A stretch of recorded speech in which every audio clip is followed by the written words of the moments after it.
Namaskar dosto, welcome to your own channel Learn to Earn by KR. So friend, today we would be discussing about HDFC Bank, HDFC Limited, because अभी news आई है related to stake sale की बात हो रही है। ठीक है, तो क्या ये स्टेक सेल है, क्या उसको जानने की कोशिश करेंगे। क्या ये नेगेटिव है, पॉजिटिव है, सब इसको हम लोग अच्छी तरीके से जानेंगे। उससे पहले चलिए चार्ट को देख लेते हैं, टेक्निकल चार्ट को, पैटर्न को देख लेते हैं कैसा है।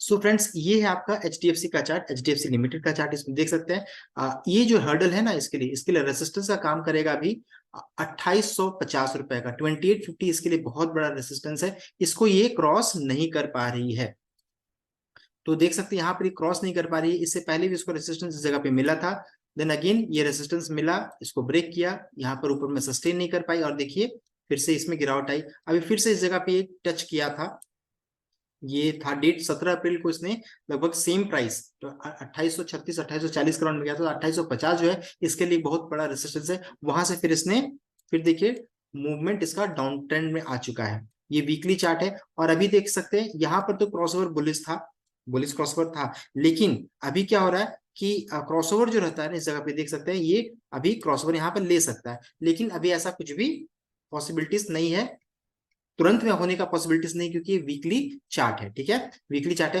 हो सकता है इसी बीच में एक ट्रेंड रिवर्सल आ जाए और इस तरीके का पैटर्न से ये क्रॉसओवर लेकर के ऊपर चला जाए। तो अभी चार्ट पैटर्न में कोई गड़बड़ी नहीं है, सब कुछ अच्छा है, सब कुछ पॉजिटिव है, कुछ भी खराबी नहीं है। बस ये रेसिस्टेंस जो लाइन है ना 2850, उसके ऊपर में सस्टेन करेगा और ऊपर चला जाएगा तो अच्छा खासा मोमेंटम आ जाएगा, और उसके लिए नेक्स्ट जो टारगेट आ जाएगा 3000 के ऊपर का आ जाएगा। ठीक है, सो अभी कोई नेगेटिव नहीं है, ये फिर से बोलना चाहूंगा, चार्ट पैटर्न अच्छा है, खराब नहीं है। ठीक है, तो इसी तरह से एचडीएफसी बैंक का चेक करेंगे तो एचडीएफसी बैंक का भी चार्ट आपको सिमिलर काइंड ऑफ भी दिखेगा। देखिए इसके लिए हर्डल जो था, इसके लिए रेसिस्टेंस कौन है, रेसिस्टेंस आप देख सकते हैं यहाँ पर, रेसिस्टेंस यहाँ पर एक पहली बार इस जगह से ये देख सकते हैं ये टकराकर, इसको मैं कलर थोड़ा चेंज करता हूं, ये देखिए पहली बार में यहाँ पर ये रिटर्न हुआ, सेकंड टाइम फिर ये क्रॉस करने की कोशिश किया लेकिन इस लाइन तक पहुंच भी नहीं पाया, और अभी फिर से ये क्रॉस किया लेकिन यहाँ सस्टेन नहीं कर पाया, और फिर से इसमें गिरावट आ गई है। तो फिर से बोलूंगा ये नेगेटिव नहीं है, अभी रेसिस्टेंस को ये ब्रेक नहीं कर पा रहा है। जिस दिन ये रेसिस्टेंस को ब्रेक करेगा तो काफी ऊपर जाने की ताकत रहेगा। सुपर ट्रेंड बोल रहा है पॉजिटिव, मूविंग एवरेज अभी पॉजिटिव में है इस जगह पे, लेकिन अगर ये नेगेटिव होता है तो थोड़ी सी और गिरावट हो सकती है, तो फिर सुपर ट्रेंड में सपोर्ट लेगा। ठीक है, और या फिर इस जगह पे इसका दूसरा इसका सपोर्ट आ जाएगा 1560-70 रुपए का आ जाएगा सपोर्ट। ठीक है, 1560 ही लेकर चलते हैं, 1560 रुपए का सपोर्ट आएगा, और फिर अगर उसके नीचे आएगा तो सुपर ट्रेंड तक फिर पहुंच जाएगा। लेकिन अभी इसमें तुरंत में गिरावट ऐसी नहीं कि तुरंत में गिरावट आ जाएगी। बताना चाहूंगा ये वीकली चार्ट है, लॉन्ग टर्म व्यू है, सब कुछ धीरे धीरे होगा। ठीक है, और अगर इसके ऊपर इस 1720 के ऊपर अगर ये ऊपर चला जाता है तो फिर अच्छा खासा ऊपर की मूवमेंट आपको दिखेगा। तो ये रेसिस्टेंस है, आप याद रखिएगा, ये आपका रेसिस्टेंस है, 1720 का रेसिस्टेंस है। एचडीएफसी का भी मैंने आपको बता दिया रेसिस्टेंस, और ये भी मैंने आपको बता दिया कि सुपर ट्रेंड देखिए पॉजिटिव है, मूविंग एवरेज भी पॉजिटिव है, नथिंग बैड। तो दोनों चार्ट पैटर्न में कोई भी खराबी अभी नहीं है, बस अभी थोड़ा सा साइडवेज हो गया। ठीक है, साइडवेज हो गया। तो न्यूज क्या है उसको रीड आउट करते हैं। तो ये देखिए ये एचडीएफसी का लेटर में है, इन्होंने क्या जून 19 2023 का है। उन्होंने क्या बोला रिगार्डिंग अमालगमेशन। ठीक है, अमालगमेशन और किसका, HDFC investment limited and HDFC holding limited, Holi own subsidiary of housing development finance corporation with and into HDFC limited. ठीक है, तो अमालगमेशन की बात हो रही है। ठीक है, सेकंड में क्या है, HDFC limited with and into HDFC bank ongoing amalgamation, already amalgamation चल रहा है। अब इसमें ये इनका सब्जेक्ट था, रेफरेंस पॉइंट ऑफ व्यू। तो इसमें हुआ क्या है ये मैं आपको पहले बताता हूं। तो इसमें क्या है, इन्होंने आरबीआई से पूछा, आरबीआई ने उनको बोला क्या है, under the said letter RBI had advised that shareholding in HDFC Credila Financial Services Limited, a wholly owned subsidiary of HDFC Limited, is to be brought down to 10% within 2 years from effective date of scheme। तो RBI ने suggestion दिया, advice दिया कि HDFC limited जो है, इनके पास जो stake है एचडीएफसी क्रेडिला में उसको आपको डिक्रीज करना पड़ेगा 10%, ठीक है, 10% नहीं 10% तक लाना पड़ेगा 2 साल के अंदर में, ठीक है। तो आप तभी आप कुछ कर सकते हैं, प्रोसेस आगे फर्दर होगा रिगार्डिंग अमलगेमेशन, सब कुछ प्रोसेस तभी हो पाएगा। इसके लिए आपको क्या करना पड़ेगा, एचडीएफसी क्रेडिला फाइनेंशियल सर्विसेज में अपना स्टेक को आपको डिक्रीज करना पड़ेगा, ठीक है। अब इस चीज को लेकर के एचडीएफसी ने क्या बोला, in this regard we wish to inform you that HDFC Limited has executed definitive document today, ठीक है, that is June 19 2023 for proposed disinvestment or sale of approximately 13 crore 29,49,207 crores, इतना करोड़ वो अप्रोक्सीमेटली डाइवर्स डिसइन्वेस्टमेंट कर रहे हैं या फिर cell कर रहे हैं। इक्विटी ऑफ एचडीएफसी क्रेडिला, किसका, एचडीएफसी क्रेडिला की बात हो रही है यहाँ पर, ठीक है, अप्रोक्सीमेटली जो कि 90% of HDFC Credila total issued and paid up shares capital as on date. तो ये टोटल इसका परसेंटेज जो निकल के आएगा, जो एचडीएफसी लिमिटेड होल्ड करती है 90% आता है, उसको वो डाइवेस्टमेंट या फिर सेल कर रही है। किसको कर रही है ये बात आ रही है अब। तो सेल हो रहा है कॉप बोन बीवी, मॉस इन्वेस्टमेंट, डिफैक्टी इन्वेस्टमेंट होल्डिंग बीवी एंड इन्फिनिटी पार्टनर्स, ठीक है, इन लोगों को ये स्टेक सेल कर रही है। मैं उसका दूसरा भी आपको बताऊंगा, और भी कुछ लोग हैं उनका नाम यहाँ पर मैं रीड आउट करता हूं। तो ये है आपका एचडीएफसी लिमिटेड का, देख सकते हैं ये आपका, इन्होंने कब लेटर दिया है, 20 जून का डेट है, 20 जून का डेट है। तो सिमिलर काइंड ऑफ है कि 90% ये क्रेडिला का टोटल।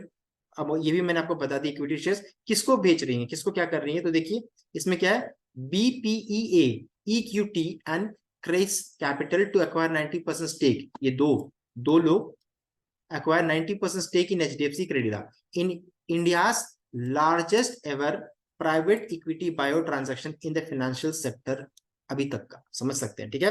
तो ये हो गया न्यूज, जो कि HDFC अपना स्टेक को डिक्रीज कर रही है, 90% स्टेक किसको दे रही है, नाम मैंने आपको दोनों बता दिया। अब इनके बाद तो चलिए दोनों कंपनी के बारे में जानने की कोशिश करते हैं। तो इसमें जो पहली कंपनी थी अबाउट बीपीईए इक्विटी, इसका फुल फॉर्म क्या है, bearing private equity Asia and equity Asia, creating a comprehensive Asian private equity presence with local team in 8 cities across region, a 25-year heritage and more than $25 billion of capital deployed since inception। तो ये company के बारे में है about BPE equity. दूसरी company है about Chrys Capital, जो कि इनका बहुत ही फेमस कंपनी है, ये in excess $5 billion across 9 fund है and is one of the leading investment firm based out of India, ठीक है। और ये फर्म का क्या इंपॉर्टेंस है मैं बताता हूँ। The firm raise its latest $1.4 billion ninth fund in 2022 and in the last year completed 3 large investment उन्होंने किया था, the buy of IDFC AMC along with Bandhan and GIC, the buy of Zorient, a premier software engineering and digital IT services, ठीक है। तो ये था brief about Chrys capital. उसके बाद आती है हमारी HDFC लिमिटेड। हम लोग सबको पता है एचडीएफसी लिमिटेड क्या करती है। तो HDFC limited is one of the India's premiere mortgage lender and well established financial conglomerate है ये। It assisted 10.2 million customers in acquiring their own home over the last 45 years, इतना कस्टमर्स को ही cater कर चुकी है through a wide network of इनके पास 737 offices है in India, ठीक है। इनके ऑफिसेस कहाँ है, लंदन में है, दुबई में है, Singapore, service associated in Middle East to assist non resident Indian and PIOs. और उसके बाद है आपका एचडीएफसी बैंक। तो HDFC bank is one of the India's premier private bank and was among the first to receive approval from Reserve Bank of India से to set up private sector bank in 1994। ये पहली कंपनी थी, ठीक है। As of March 13, 2020 the bank has nation wide कितना network है, देख सकते हैं 7,821 ब्रांचेस है टोटल एंड 19,727 एटीएम है, ठीक है। सो काफी ह्यूज कंपनी है, सबको पता है एचडीएफसी बैंक क्या है, ठीक है। अब जानते हैं एचडीएफसी क्रेडिला क्या है। HDFC Credila financial services limited is a tech enabled fast growing education sector financier in India. तो एजुकेशन सेक्टर को फाइनेंस करने वाली कंपनी है ये। Since inception in 2006 HDFC Credila has enabled over 1,24,000 student across 59 countries, 4,100 4100 institute and 2,700 plus courses to pursue the dream of higher education both in India and overseas. The company has proven track record as a strong market player and thought leader in the education finance space with a variety of education loan products and proposition. तो ये about briefly about all the companies मैंने आपको बता दिया है। मैंने ये भी बता दिया कि स्टेक सेल क्यों हुआ है, किस कारण से हुआ है, आरबीआई के गाइडलाइन के तहत हुआ है, सब कुछ सही है। चार्ट पैटर्न भी सही है, देखते हैं ब्रेकआउट कब लेता है या फिर रेसिस्टेंस से फिर वहां से रिटर्न आता है। तो जो कुछ भी आपको करना है अपने इन्वेस्टमेंट एडवाइजर से संपर्क कीजिए कि सर इस सिचुएशन में क्या करना चाहिए। सो आई होप आपको वीडियो अच्छा लगा होगा। वीडियो अच्छा लगा तो वीडियो को लाइक कीजिएगा, शेयर कीजिएगा, एंड अगर अभी तक आपने चैनल को सब्सक्राइब नहीं किया तो रिक्वेस्ट प्लीज चैनल को सब्सक्राइब कीजिए। आज के लिए बस इतना ही। Alok Rai signing off. Thank you.